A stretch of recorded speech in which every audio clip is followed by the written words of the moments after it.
Welcome back to another episode of Bald and Sassy. I'm Chris, that's Chris, and this is Payton McAllister in the studio joining us. Say hi, Payton. Nice to meet you guys. How's it going?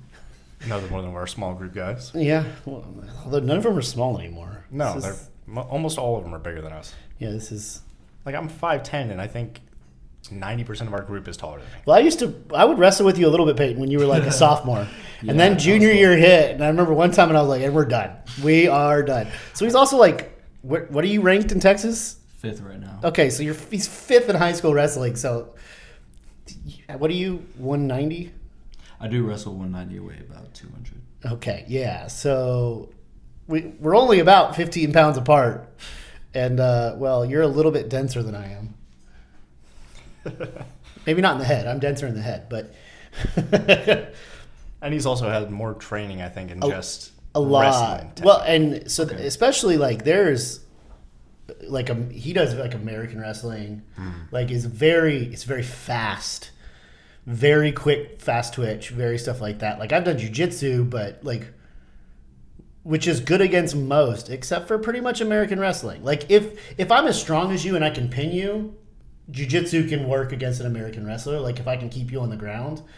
But from the standing up, Oh, yeah. all day, every day, and twice on Sunday, American wrestling. That's why it's funny. You see, like, the jiu-jitsu competitions, and you'll see, like, these white belts that are killer. And what a lot of people don't realize, or they're black belts in judo. Because judo is all about takedowns. Okay. And so you'll see these people be like, how are they a white belt? I was like, well, they're a white belt in jiu-jitsu. They're a black belt in judo. So not quite fair because jiu-jitsu is based off of judo. So that's not quite fair. But, you know, you got to be careful out there. Something I did hear, though, is if you did any sort of college wrestling, you have to start as a blue belt in jiu-jitsu. Depends on the gym. A good one won't. And even, I don't know about college when you're going to competitions. I think it depends on the levels. You don't go to a blue belt, but you might not be able to compete as a white belt if you've done certain things. And there's different requirements for different jiu-jitsu competitions, right? And different levels, obviously. But then, I mean, you get someone like Gordon Ryan, who I don't care how good of an American wrestler, judo wrestler you are. Like, Gordon Ryan's going to destroy you. I don't even know. He's like the number one in the world. Like, you watch him wrestle like the best people, and you're like, but are they good? But are they good? Because he's also like, at first he's like all white hair, so you think he's older, but he's like 36. Oh, okay. But he's, I don't know, 230, just solid, and he's been destroying the top guys for 5 to 10 years at this point. Like, it's not even funny. Like, it's actually kind of cool. You watch him, you're like, that's what real skill looks like. But where you plan on going to school? Are you planning on going to wrestling college? So up until very recently, I had no interest in wrestling in college, and then I went on a visit, went to see my friend, and I was like, this sounds really fun. This seems like right up my alley. And so I started my recruiting process.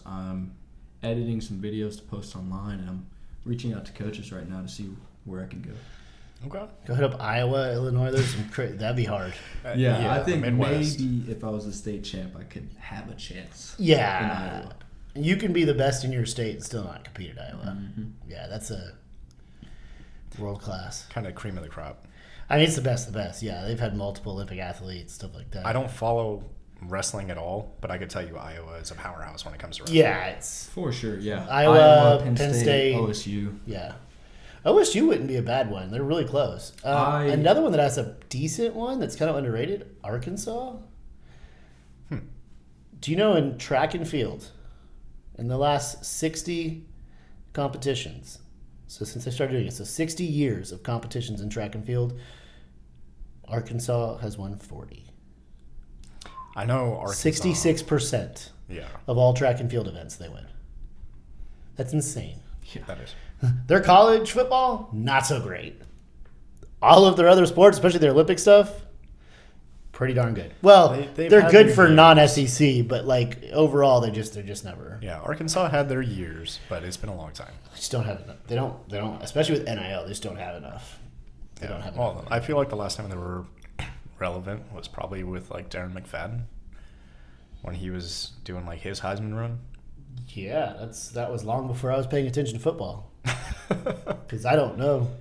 You don't know who Darren McFadden is? Do not. Wasn't he a Cowboy running back for a while? Couldn't tell you. I have no idea. I think I was a passive Cowboys fan probably up until about 8 or 9 years ago. Okay. I watched it and stuff like that, but wasn't into it. I mean, honestly, it was when I started doing fantasy.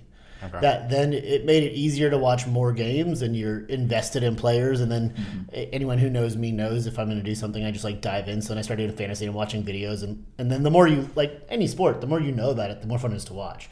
Like you're going to have way more fun watching a wrestling match than we will, because you're like, I understand. I can do that. That's cool. And you're like, I understand what he just did, how hard that was, and this stuff that like you're like, oh no. Yeah, we can appreciate the takedowns. Yeah. You flipping somebody over, but other than Yeah. that, it's just like, You see oh, someone cool. get picked up in there. Like, Yeah, you're like, cool. oh, he's strong. Yeah, he's got it. Oh, look at that little guy. Some of those little guys, like Dimitri Johnson, Mighty Mouse. Mm-hmm. Have you seen him? That he's Not he's I don't know 5'5", 5'6", 140. Was in the UFC. Yeah. There's a couple videos of him in Jiu-Jitsu Open where he takes down a 250-pound guy. I did beats see him. that. There's some of those that you're like. Like, that's what people don't realize. Like, when it comes to people that really know how to fight, they're like, oh, but I outweigh them. I go, Ryan Garcia is 155 and would utterly annihilate all three of us together. Mm-hmm. Maybe if Payton got a hold of him. I would, like, hold him down for you. Yeah, if that was that. But when it came to swings, like, people do not realize that. You watch any – are you been keeping up on football? Sort of. I saw the Cowboys last night. Yeah. You're one of the few that I didn't see it 'cause last night. Yeah. I was going to say, we didn't even get to see it because YouTube TV and Disney can't reach an agreement. I heard about that. Yeah. I'm like, I'm not signing up for another thing to watch the Cowboys suck against the Cardinals. Like, I'm not going to pay to watch the Cowboys lose. They did just submit 2 trades before the deadline, though. Those are pretty good. I mean, I'm not mad. We definitely could use some more. They got who was the linebacker they picked up from Cincinnati? Something Williams. Jaden Williams? No, that was Quinnen Williams is the one Quinnen that Williams just is picked from up the Jets. from the Jets, and that's the defensive tackle. Yeah, that is a big one. Quinnen Williams is a beast. Do we need him, though? Yes. Anything on defense we need. Yeah. And really on defense, like, we have a great D-line, but you need that one disruptor that brings everyone up. So one reason why was it so much better last year? Because you have Micah Parsons, and if you're double-teaming Micah Parsons, like, well, then people get opportunities. Quinnen Williams is a double-team guy. Like, he's fast on the edge and stuff like that. He's not on the edge. He's a defensive tackle. Yeah. He is right up the middle. Yeah, I'd say he can be fast. So I think sometimes he flops around, doesn't he? No? I don't think so. We'll see. He's kind of that nose tackle. Just Eberflus be like, I think you're going to be safety. Well, I thought that's what Kenny Clark was for, no? Yeah. Yeah. So it's going to be the two of them in the middle, and then they're going to have, their down linemen on the edge rushing. Yeah. But it'll just open up a lot. Do they run a 4 front? Sometimes. I don't think so. Okay. Sometimes they're in a 4, sometimes they're in a 5. I mean, regardless, they should have a fresh guy in the middle, whether it's... Yeah, that's the big thing is you're going to keep everyone fresh the whole game. Yeah. So, I mean, yeah, anything on defense. And then we got the middle linebacker from the Bengals. First I was like, from Bengals, I was like, did we get Hendrickson? No, we did not. You never got who you actually wanted. One of my favorite, like, YouTube shorts I saw out there is this guy who does a bunch of football stuff. And it's like, the people that switch back and forth pretending to be like 5 different people. And he's like, the owner of the Raiders comes in and he goes, hey, so one of y'all is getting traded. You can actually be on a playoff team. And all of a sudden it's, what's his name? Crosby was like, oh my God, I'm finally out of here, blah, blah. He goes, and to our veteran wide receiver, Jacoby Myers. And he's like, I'm never going to leave. I'm stuck here. I'm never getting out. Nope. Yeah, Jacoby went to Jacksonville, right? Yeah, which I'm like, what are you doing, Jacksonville? Well, now everyone's just like, oh no, Brian Thomas Jr.'s fantasy value just dropped. It's like, no, having somebody actually on the other side that's going to help pull away some guys might actually be beneficial, especially with just like Travis that. Hunter. They're not someone that I would be trading up right now. Like, you have so many problems. Like, you might, I don't know. I'm then I'll be selling. Jacksonville is in the playoff hunt. I guess, Probably more than the Cowboys right now. That's true. Last time we were have talking a better about quarterback. Last time we were talking about the Cowboys, you were thinking, Super Bowl bound. I don't know if I was thinking. It was good clipping. I mean, with the offense, how it was doing, right? Yeah. I would be much more optimistic if we got these two defensive players 2 weeks ago. Yeah. With how the offense was performing, but Mm-hmm. we'll see if everyone can stay healthy. No, it was. And then the Steelers defense decided they were going to play last week. The Steelers beat the Colts. Daniel Jones was getting beat up left and right. Yeah. Jonathan Taylor, I think, had like 47 yards rushing or something. Yeah, it's like pedestrian. Yeah. He looked like an average back. Who is it? What was it? The Bears and the Bengals game was the game of the week.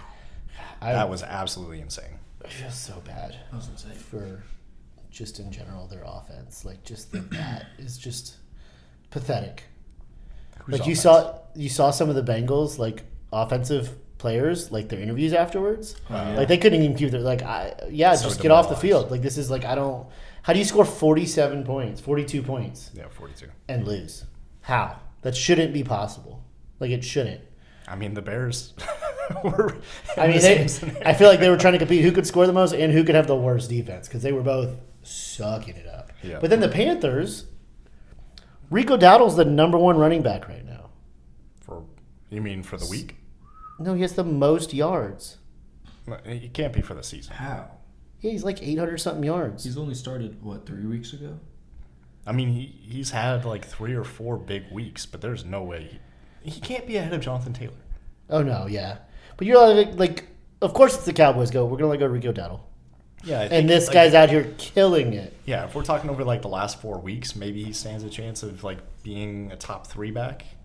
But he's come out of nowhere. I had high hopes for the Commanders this year, and then man, Jaden Daniels. There's been a lot of injuries. Terry McLaurin hasn't been around pretty much the entire season. He's had like 2 or 3 games where he played. And yeah, Jaden Daniels, that was a rough one to watch this week. That dislocated elbow, probably going to be out for the rest of the season. More than dislocated, it looks like it snapped. Yeah. I said it was dislocated, but a dislocation can sometimes be worse than a break, Yeah. depending on what you get tendon-wise. Well, that's what Scadaboo, that's what his ankle is, right? Dislocated ankle. Yeah, but he's still walking. Is he? I haven't He's seen crutching him. around.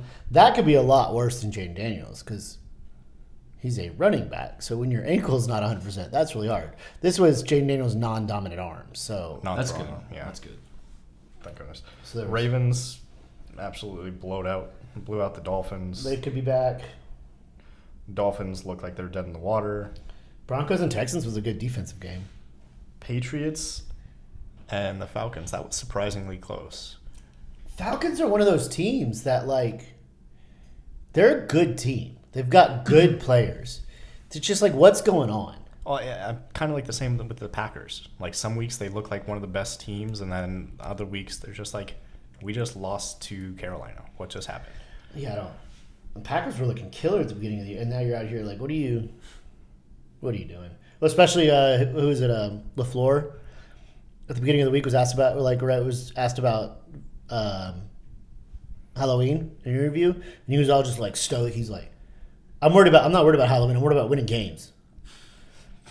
Well, you didn't worry enough, buddy, because you just lost 13-16 to the Carolina Panthers. So should have been focusing maybe.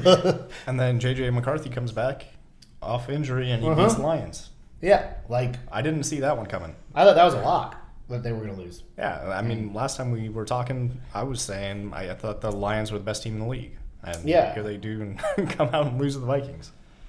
Who knows, man? It's so, and then Bills and Chiefs always a great game. What did I think I read something like they've played 9 times and their point differential is like 8 over 9 games, 8 points, which is like I would imagine total. Yeah, it's a total of 8-point differential over all 9 games. Yeah, if you added up all scores from which is like, but even then they're always like last minute, right? It seems worse because it's always like by a touchdown or something like that, but it's always some like last minute touchdown that's scored and stuff like that. Seahawks defense this year has been really impressive. Seahawks in general, I mean, their offense has been pretty impressive too. Yeah, I mean, Jackson Smith and Jigma looks like a true wide receiver one. For sure. But how is DeMarcus Lawrence doing now that he's over there? Not bad. He's a guy.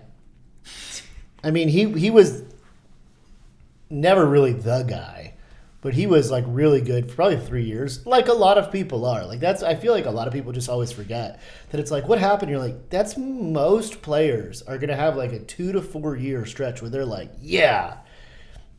And then people are going to learn them. There's just, you get a little older, and sometimes it's that half a step that you're just not. So it's very rarely do you have a TJ Watt, JJ Watt, Aaron Donald that's doing it for a decade. And you're like, you're still. But even you look at TJ Watt this season. Myles Garrett.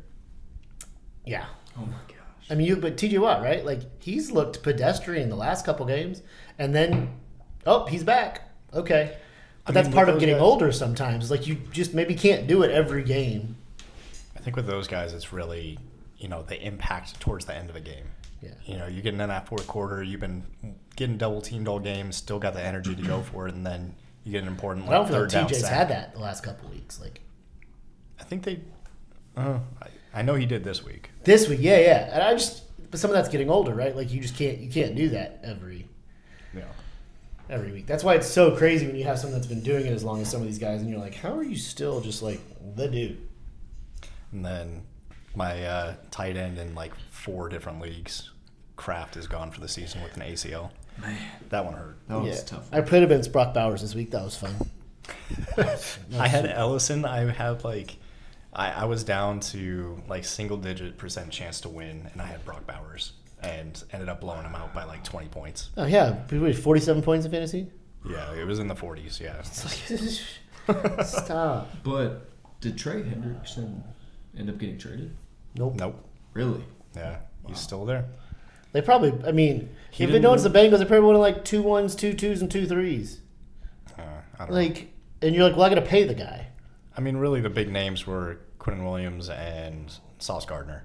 Yeah, that was Sauce getting two first picks from the Colts. I don't think he's worth it, but I think he's not good at man. I'm wondering what he's going to be like in Indianapolis, because I think he shined under the lights in New York, and like he's one of the personalities that fit well in New York. For sure. So I'll be interested to see like what he's like in Indianapolis. Yeah, it'll be interesting. And that's a big one because we're kind of starved for corners right now. Mm-hmm. But with all the cap space, it would have been nice. What if we got him too? Oof, that'd have been. Be like, all right, Diggs, you want to have attitude? Go sit. Yeah, I mean, the interesting thing I think about from that trade is you're basically committing to Daniel Jones as your guy in Indianapolis now. Yeah. If you're trading away 2 first-round picks, you're basically saying Daniel Jones is our guy of the Yeah, future. you're not getting a quarterback. Yeah. I mean, you might pull a Brock Purdy in the 6th round or something like that. Like, go pick somebody up, but you're not planning on it being a starting quarterback. All right, let's dive in a little bit. We do love talking football. So this week we're kind of talking about purpose. I know we always, whenever we have someone on, we always try to ask, like, we're not rigorous on what we talk about per se. So it's like what you want. And one thing you felt like talking about was like how like drifting away from kind of your purpose and coming back, and how to like stay in on that. Anything in your words to add to that? I would say for me, I've kind of just found myself in a spot that I didn't really want to be, and I kind of felt convicted to change my ways and to dive right back into it. Yeah, and you're one of the guys that, I mean, has been like one of the core guys in the group from freshman year when I first started with the group. Seeing you there every week, kind of being that consistent staple, and always, playing quarterback or rushing the quarterback whenever we're playing in the street. Yeah. You're always that guy. So, we haven't seen you at group as often recently, but a lot of that was, I think, because you were picking up a job and you were trying to earn some money, which is respectable. Like, there's no reason that you shouldn't be able to do that. But we all have those moments where we look up and you go like, how am I here? Yeah. How did I drift to where I am now? I think getting ready for wrestling season, I had to kind of build up a fund. So I was working 10-hour shifts both Saturday and Sunday and just didn't have the time. And when you don't have the time, I think it's a lot harder to stay consistent and to stay on the right path. Especially, I think if you don't have systems or like habits in place, I would encourage approach your faith like a wrestler, right? Mm-hmm. You're very much you eat the certain way, you work out a certain amount, or a lot of cardio and stuff like that. I think it's hard if you don't have those, especially at the age of high school when you're still creating all of these things, and every year it's a little different. Encouragement going to college, as long as you create those habits, it's easier to have something to fall back on versus and for me, I do stuff I love working out in the morning, but I won't let it be the first thing I do, because I know if I work out first, I'll just work out longer, and then I don't get in my word and I'm not doing it. So it's almost like I make myself, I have to do that first because I love getting out in the gym and working out. Mm-hmm. So did you feel like work was the main thing pulling you away, or did you feel like it was? I would say work just took up a lot of my time. I didn't have weekends free, and then I would work Tuesday, Wednesday as well. And the days that I wasn't working, I was out wrestling. So it just really took up all of my time. Yeah. And when you don't have time to read the Bible or to, kind of just live that lifestyle, it can take you off course. And so do you think I'm not trying to, I think one thing we want to have with this conversation, it's honest conversation coming back, but we don't want to have shame, right? That's not, that's the enemy. That's not of God. But do you feel like some of that was didn't have time and some of that was didn't prioritize? I think it was a mixture of both. My day just got so busy that when it reached the end, I was tired, unmotivated, and just didn't have those things set in place so that I could be in the Word. And it took me about a couple months to finally decide, hey, I need to carve out some time. I need to, when I wake up, do a small prayer, or at lunch, do a quick Bible verse. Something simple as that, to just stay within the Word. Yeah, I'm a huge advocate. I've said it once, said it many times. I'm a huge advocate of the 10-minute devotional. No. Just be in your Word 10 minutes a day. You'll get in it more some other days, but just creating habits that are doable. Because when you do 30 minutes, you're like, well, yeah, it's very easy. It becomes a true commitment at that point. Yeah. Whereas, the devotional is just all right, no, I can pop into this really quick, focus on a few verses, maybe a chapter. All right. And you'll build up to it. It's just like any practice. When you first started working out, you couldn't go work out for an hour and a half. Mm-hmm. You're like, I got to go get my 15-minute workout. I got to do some push-ups. I got to do some crunches, something, right? And now it's not for you to go hit the mats for an hour and a half. You're like, let's just rolling around. You built to it. It's the same with our studies. If you can just be what if I'm just someone that I'm going to read the Bible every day, and I'm just going to do, I was talking about right now, I'm going through Philippians on 20 weeks. So it's literally 5 verses a day. A week. 5 verses a week. Wow. It's not even one a day. And it's the same one every single. I read it Monday and Tuesday, and it's the same thing the whole week. And so I'm gonna get my 5 minutes, right? That might be it, but I'm gonna get my 5 minutes. Yeah, and I think progress is the biggest thing. You don't have to be perfect. You don't have to get it every day. But as long as you're just progressing, that's a big motivator for me. Yeah, and I said it last week. I think Craig Rochelle always says, you can miss anything one time, just don't miss it twice. That's creating those systems help you do that. Well, and a couple scriptures come to mind, right? Malachi 3:7, come to me, or return to me and I'll return to you, says the Lord Almighty. And I think Psalms talks about it, right? Create in me a clean heart and renew a right spirit in me. I think a big thing is, while we're talking a lot about what we can do, which this is takes two to dance, right? But also God, help me. I want to be in your Word. help me in the mornings. Like, give me the power. Even the night before, like that, like, God, help me tomorrow, wake up and get in my word for 5 minutes. And, those things that the Spirit's going to help you much more than you can't do it your own. And I think another one to piggyback off of those would be James 4:8, draw near to me and I will draw near to you. Yeah. It's not like, I think it's been our theme lately. It's not, we overcomplicate things. Yeah. Well, and I think when you've stepped away and you're talking about coming back, I think that's super important. The create in me a clean heart, oh God, and renew the right spirit within me. Yeah. Like, okay, that's in the past. Let's not dwell on it. Like, I realize that I need to get back in my word with you. I realize that I want you back in my life. Please help me, like, get back on that path and just let that go. And recognizing you're a new creation. Like, I think so often we hold ourselves, we're like, oh, but look what I did. And God's like, I'm not worried about that anymore. Like, I've paid for it. I don't even know how this thing works, but it's been paid for with blood. Yeah.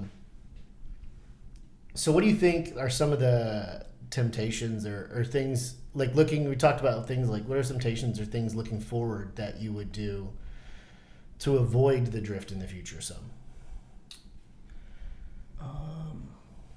So are you saying, like, what are some habits that can... What are some habits you might need to change that you have right now that aren't helping you? Or what are some habits that that you feel like you need to do to help you? I mean... However you want to answer. Right now, it's just between practices, like training in the morning, wrestling twice a day. Mm-hmm. It gets really hard to find motivation to just spend even 10 minutes. And so that is something I really need to change. Maybe not as much TikTok, maybe not as much YouTube, and instead, just diving into the Word, maybe while I'm on my way to practice. Yeah. Put on a Bible verse, listen to it, just things like that. Throw in an audio Bible, man. It's great. Anything from you, Hathaway? I mean, talking about, where you're going to get into the work life. You will have a work-life balance, and you're kind of just starting that. So I'd say really figuring out what works for you, what little habits you can just kind of set in place, because, when you get to our age, life also just never slows down. Yeah, it's done. I thought I was going to rest. My wife's been gone for like 4 days, and I'm like, it just hasn't stopped. Yeah. Yeah, that's definitely something I need to prioritize now, because going into wrestling season, I'm training 2-3 times a day. I'm going morning lifts, after school practice, and then after practice.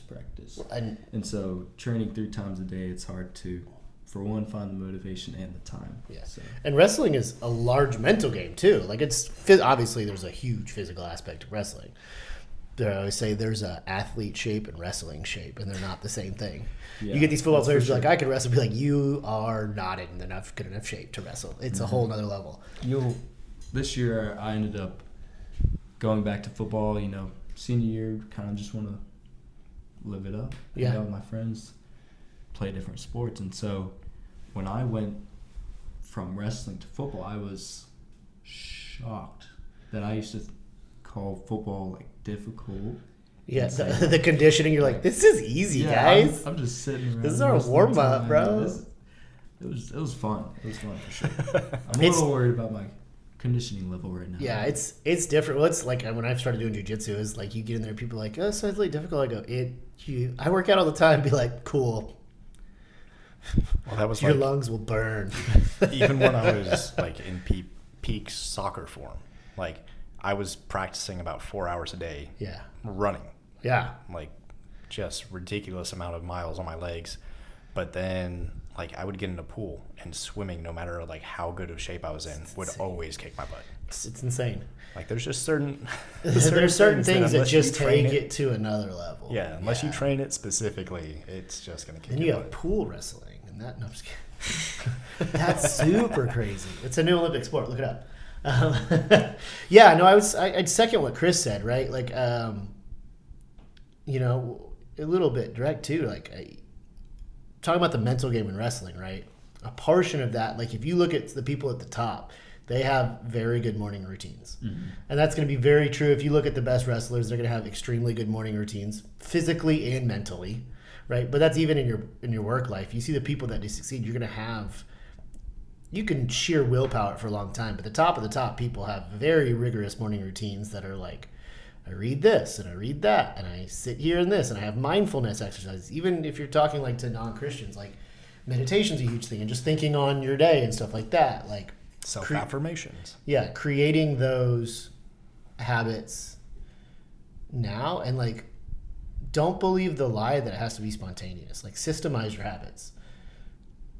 I think something I can definitely take away from wrestling is building good habits, eating right, training, having time to just meditate, relax, and just those habits will carry on in the future. Especially, the better you get them now, the better you're going to be off. Because I also know you. I know you don't want to be the guy that looks up at 34 and you're fat. And you're not in good mental shape, and you're like, you're a competitive kind of guy. You're going to be like, what did I do? You don't want to be that guy. That is one of my biggest fears, is getting older and just losing myself. Yeah, and it's all about habits, right? Like creating those habits in place. But I would almost say worse. Like you see these people that, like me and Chris both know the guy that's in great physical shape and is just mentally a hot mess. You're like, oh, so you're really good at torturing your body, but that's about it. So it's like finding that good balance in there. And I would say, you doing this in high school, you having that structure from wrestling and being aware of it and wanting to really work at it at this age will set you up in life, will set you up in your religious studies, will set you up for work. Every aspect. When you start... Sorry, we got it. That'll be fine. Stop laughing at me. Nope, can't do. When you add in all of those things and you're working on all of that, at this age, you're just setting yourself up for success in the future.